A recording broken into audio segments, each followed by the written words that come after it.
Ho everybody, it's Phoenix Wright, Ace Attorney! We are here to continue the final quest. Final case. Quest is a little different genre.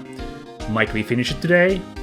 Heck no, we're not even in the final trial, so no, we're not quite there yet, but let us push on anyway. We were supposed to get into Gant's office, because that's where the final SL9 murder happened. Gumshoe won't let us in, so we have to convince him somehow, and that's kind of where we left off. Full disclosure, I am not recording blind again. I had some recording trouble earlier when doing this earlier, that I would have led to a lot of edits at the start of the episode. On top of that, I got stuck towards the end of the episode, and that wasn't good video content, and I mulled it over, and because I do hate when I'm doing a blind Let's Play of, like, having you people lose out on the blind experience, Like, that is a bit of a disservice, but I thought the video content was worse in its current form. So you'll have to forgive me that I've decided to replay this about 40 minutes of this game next. Although let's see once again if I yammer so much that this goes on for too long. I will point out where I got stuck, because the answer is incredibly simple, and once again, in fact I said at some point, like, I bet I'm chasing a red herring and there's like a really simple thing that I overlook. That's exactly what happened. I will talk about it. And it also, you can imagine it stung me so much, cause forget the game overs. I've worked out everything else so far by myself in this game, but I did have to look up what I missed here, and that really, really stung me that I had to resort to that. I know someone else, most people probably wouldn't be bothered by that, but I just felt like, I couldn't pull it off with this game. I kind of knew that was coming, because adventure games, I tend to screw up, unfortunately. Like, I get too fixated on things, and I ignore, like, other options, and in general, I'm very bad at outside-the-box thinking, so usually every adventure game will have, like, one puzzle that I just are not smart enough to figure out. And it usually is an incredibly simple thing once you look it up, but... Okay, so, Gumshoe we can't convince, so... Oops. But, hold on, back up. Let's figure out, at this point, might as well go to other places, yeah? Well, there's nothing to do here, but maybe Edgeworth has finally come back. He wasn't here when we dropped by earlier. So let's drop in, and sure enough, we can, in fact, have a little talky talk with Edgeworth here. I wonder if Edgeworth is back yet. There he is. It looks like he's writing something. What are you doing here? He sure was quick to throw that paper on the floor. Tough day in court, huh? I've had to live the past 2 years with rumors flying around. What's another allegation to me? Cheer up, Mr. Edgeworth. I'm rooting for you. That's Edgeworth for you. Always trying to hide his real feelings. So, what do you want? Unlike some people, I don't have all day. Geez, Edgeworth. Okay, but of course he's grumpy. As you may recall, we were left off with the revelation that he had convicted Joe Dark with false evidence. So, that's clearly what's got him worked up. In fact, let's talk about that right away. That's not going to be a sore topic for sure. There's no excuse for what I've done. 2 years ago, I used false evidence to obtain a guilty verdict. That's what it all breaks down to, and nothing I do can erase that fact. But you didn't know, did you?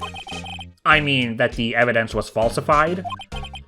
The police department and the prosecutor's office share a bond of trust. If that bond is broken, we stand to lose everything. The police department's error is my error, my responsibility as the prosecutor in charge. That fact remains the same, no matter what excuses I might have. Mr. Edgeworth. I take pride in my work. So tell me why? Why has it all come to this? Even Edgeworth can't keep this kind of emotion bottled up. Yeah, it is rough. I understand partly. Partly I don't understand. It really isn't his fault, since he didn't know the betrayal that Lana was pulling on him with the evidence. But I guess it's just in the spot he is, there just is a higher responsibility that transcends, stuff like this. Like, he really has to be that good. Or maybe it's just Edgeworth's need for perfection speaking here, of course. I don't know, but it could be that I just can't, get into that mindset myself, Okay, let's talk about tomorrow's trial then, how about that? Are you up for the trial tomorrow? First last year's trial, and now this one. It seems all you do is worry about me. To be honest, you're getting on my nerves. But Mr. Edgeworth, you can't just walk out on the trial. Tomorrow's the last day. It's too late to change prosecutors. I'll bet that's what my superiors are banking on. I never thought that case would come back to haunt me like this. What do you mean? The list of evidence. It seems too short. Most lists run twice as long. It's only half as long as most lists? That is odd. After Neil Marshall was murdered, I became prosecutor for that case. I may not have been part of the investigation, but I knew what I had to do. Use the evidence I was given to prove the suspect guilty. That was really the only thing on my mind at the time. Say, we just saw a picture taken around that time. That picture? Something seemed strange about it. So that's of course a little clue there. We'll work on that in a moment, but let's chat a little further. Could you tell us again about what happened that day? The day Detective Goodman was murdered. You were participating in a ceremony over at the station, right? I've never cared for ceremonies, but I had to attend that one. Because you were awarded this? Those receiving awards can't exactly skip out on the ceremony. Unless they refuse the ceremony. Unless they refuse the award, but I guess you couldn't do that for reasons. I finished up at the office in the morning, then drove over to the police department. You finished up at the office? Yes, just odds and ends. Clerical stuff. I didn't plan on returning to the office that day. That is, until I was asked to take something back. Take something back? This. Oh yeah, Chief Gant asked you to hold on to that, didn't he? Yes. It was a piece of evidence in a case that was closed half a year ago. He asked me to bring it back to the prosecutor's office. That's the story we heard yesterday. So, you came back here to the prosecutor's office because the chief asked you to? That's right.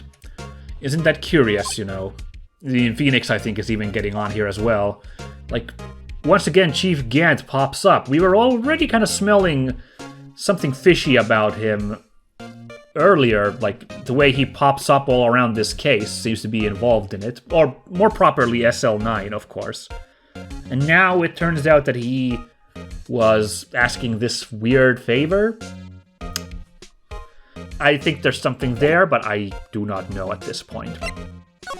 Okay, well, there's really no point in showing really all that many items to him here. In fact, there's not a lot of point in general at this point of the game. I don't feel like to show characters' items. It seems like they just don't award a lot. Except, of course, Gumshoe right away. Of course, I'm wrong. Because remember how many cool little things we got from Gumshoe last time when we showed all the items to him? So, yeah, I guess. But, for example, if I show this to him, I think he gives the, yeah. We just get the same dialogue about, no. And then Wright's like, maybe I need to show my best evidence. So let's go to that photo we talked about. Which, by the way, freaking... I forgot to talk about this photo. Look at the treasure trove of information here. Our 3 important characters are right here. There's this freaking sword to the the bottom right that could very well be the murder weapon for all I know. The prosecutor's trophy is right there, and it's got a sword in it that we don't see on the one currently. And of course that freaking jar that's like incredibly central apparently, because it was part of evidence for SL9. It's right freaking there. So this is a gold mine of important stuff that'll probably come up in this case. But let's get started with it by showing it to Edgeworth, shall we? This picture was hanging on the wall in Chief Gant's office. Prosecutor Neil Marshall. He had just started making a name for himself. Looks like this was taken when he received the King of Prosecutors trophy. Speaking of that, there's something that bothers me. Check it out, Emma actually noticing the little discrepancies here. I love it. Yes?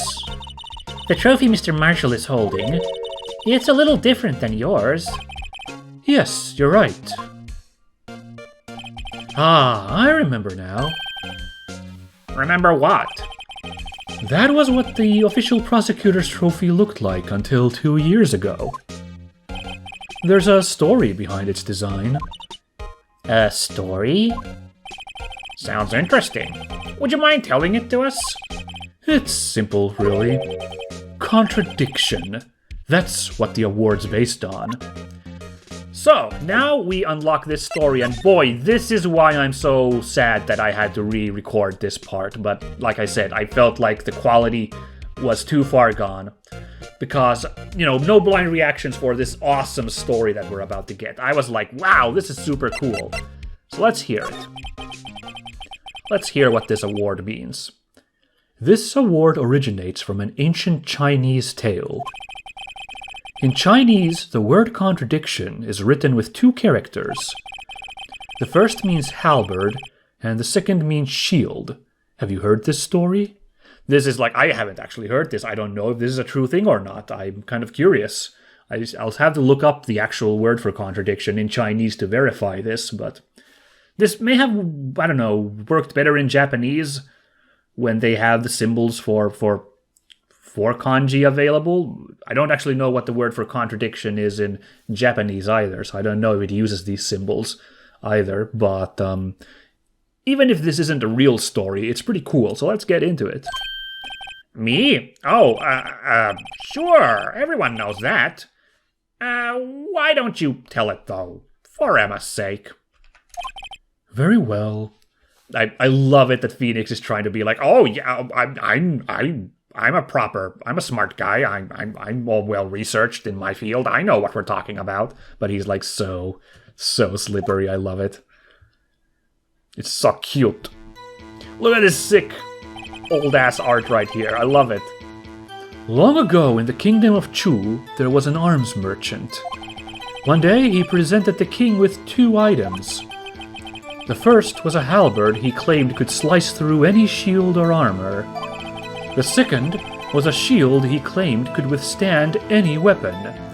Do you see the problem here, everybody? Huh. Wait a minute. I love it. Phoenix goes into freaking courtroom mode when he spots a contradiction, just like he always does. It's adorable. Those claims contradict each other. Very perceptive.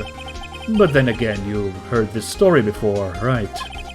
Anyway, as you mentioned, the very descriptions of these items discredit them both.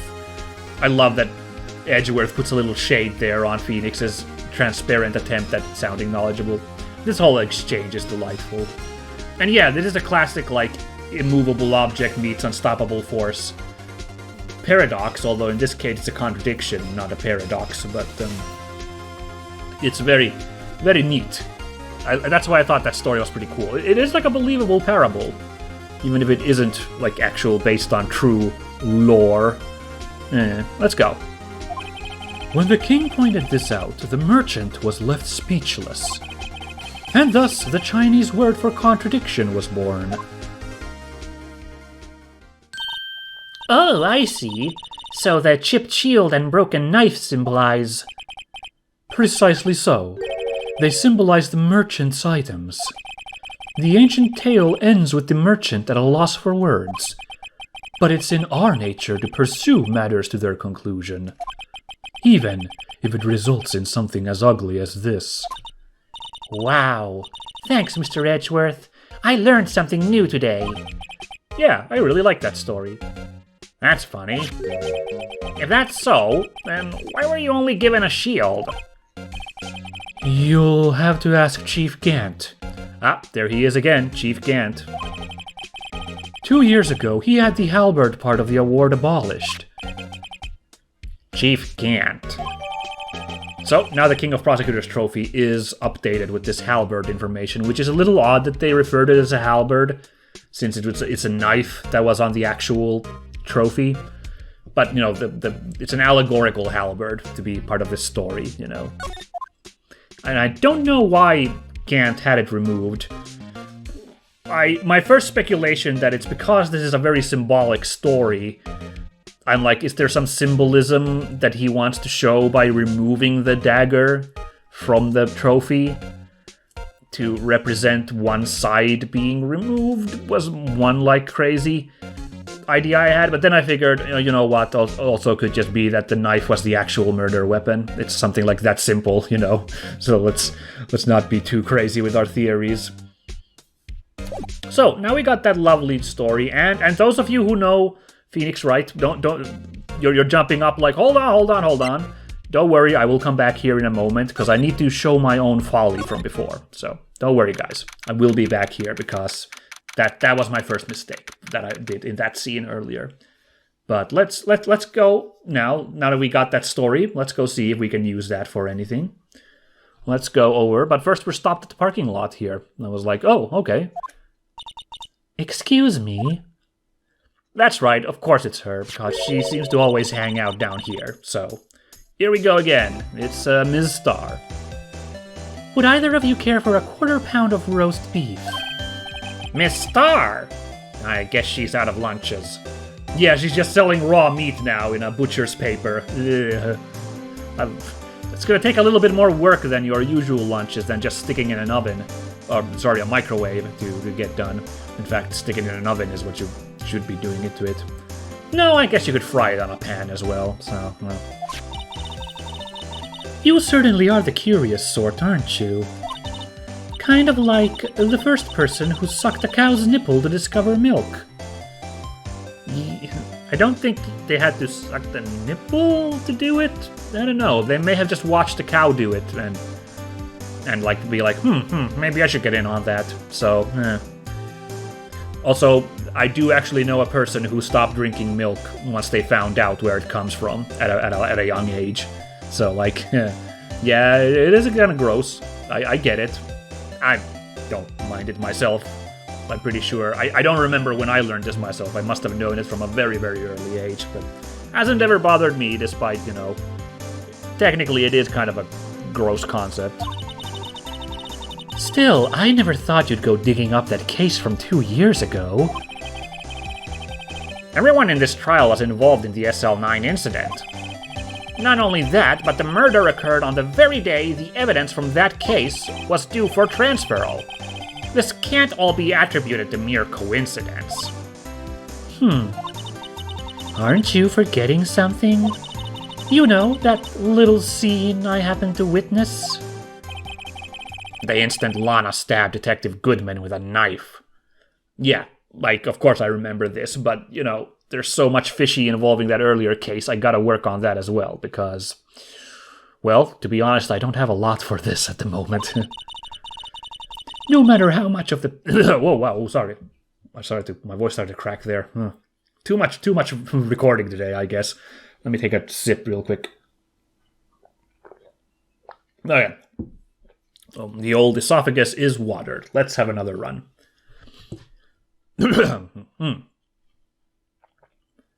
No matter how much of the past you dig up, it won't change what I saw.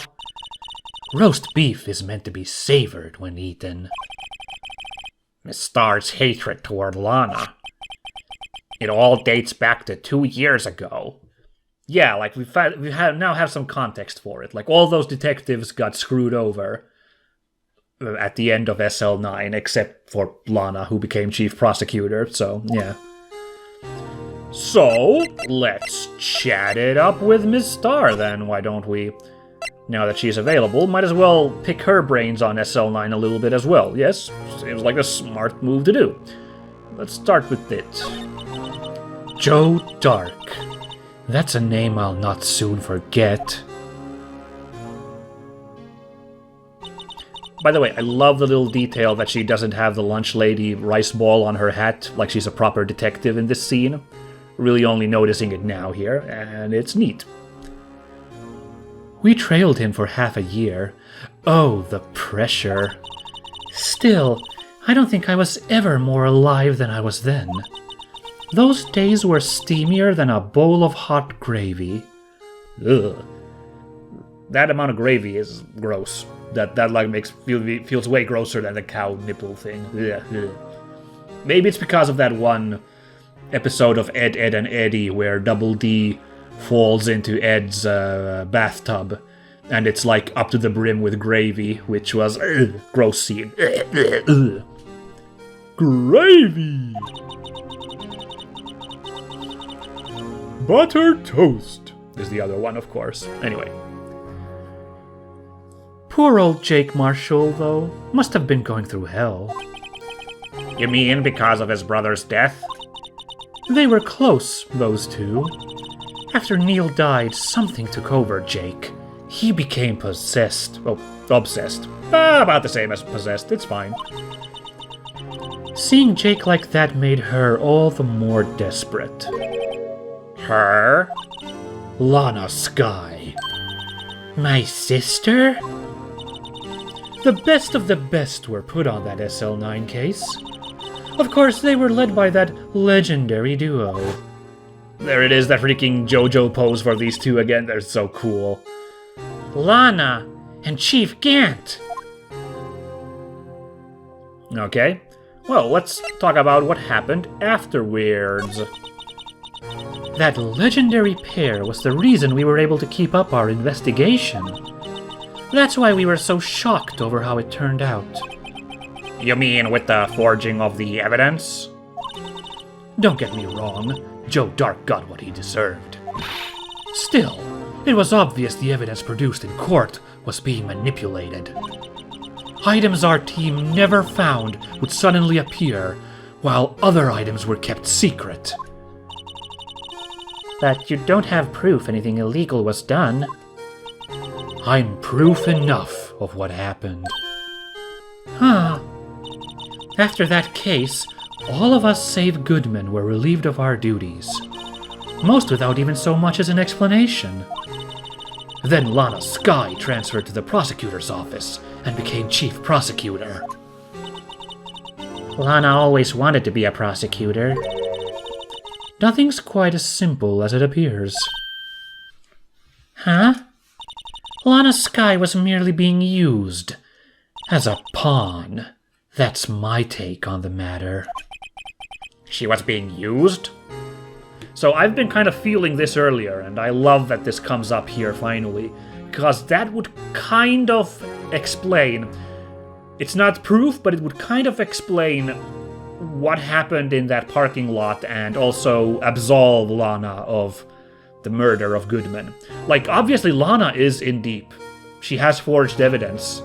Something is up with her, definitely. She's not innocent. But did she do the murder? If we're trying to prove that not to happen, then this would be an explanation that she is being used. She was being used in SL9, and she was being forced to frame herself in the parking lot. Would be a way to explain. Like, maybe, like I was saying, Goodman was already dead, possibly, and Lana stabbed the dead body. Maybe. Hopefully. I mean, again, like I said, super in on it, super guilty, but not of murder, at least. So, that's what I'm hoping is going to be the play of this story, and Ms. Starr's claims here kind of support that a little bit. So let's talk about those two before we jump into what was going on with Lana. Damon Gant and Lana Skye. Gant led the investigation, with Lana second in command. They were the best. They solved all kinds of cases together, didn't they? Damon Gant's magnetism in particular was almost unreal. His magnetism? By that I mean his ability to attract evidence. Yeah, I thought, for a second, like his charm. He is a charming guy, quite jolly, although with everything being found out, and he also had a kind of a mischievous streak that was a little creepy when we had him up in the witnesses stand back in the first day of this trial. But, yeah, let's carry on.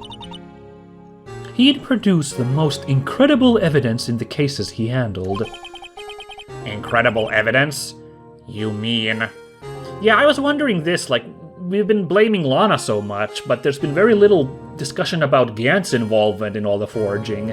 I guess because Lana admitted only to herself having done the forging, but, like, still.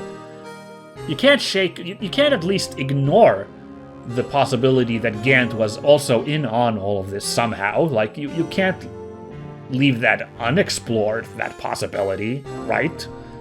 And it looks like Ms. Starr actually is on it, to some extent. Oh yes, there were rumors about him even back then. No one dared confront him, though.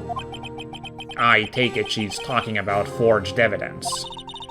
Back then, everyone looked up to Lana. All the detectives wanted to be like her. Huh, really? Oh yes, myself included. I was a fool, really. She hated anything crooked and always watched out for the other detectives. That's why she was so concerned for Jake. Mr. Marshall. When Jake's brother was murdered, she felt as if she had lost her own brother. If it wasn't for her, I don't think Jake would ever have recovered from his shock. That's what makes it all the more infuriating. Miss Starr. That's why I'll never be able to forgive her. Why did she have to turn so cold after that? Not that you're exactly the warmest person either, although you put on the airs of it, but still. But honestly, yeah, I really like that, because obviously there was something deep-seated there for her hatred of prosecutors, but this actually really does show that she really took Lana's change personally, and that really fuels her feelings toward her, and that's super compelling to me. I really like that. Now let's talk about this thing about Lana being used. That's a big deal.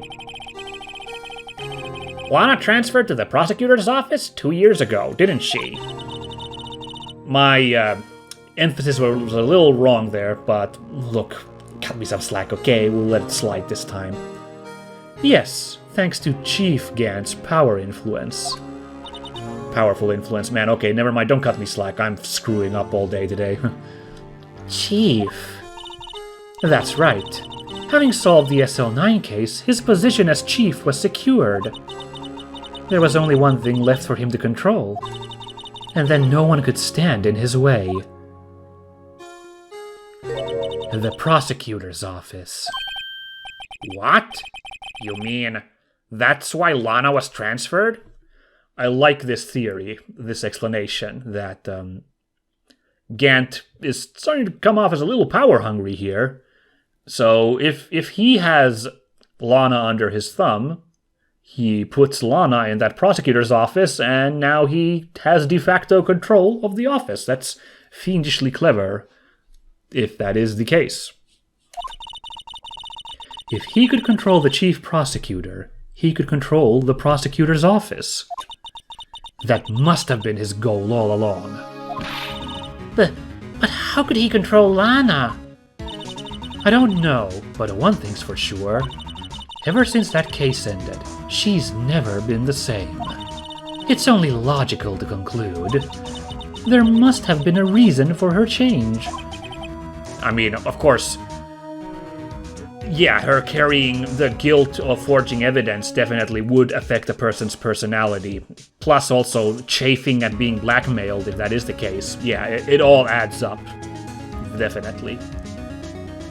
At last. I'm finally getting close to the bottom of this ugly mess. Thank you, Miss Star. You listen to me, Rookie. It takes more than just ingredients to create a fine cuisine. I hope you turn out to be a better chef than I've been. Okay, and there's no reason to use any items on her. I don't think there's anything that would get her. She gives like a really like I'm done with you answer if you try to show anything to her. So really we just wanted to pump her for information about Lana, which really helps out solidify the big picture here.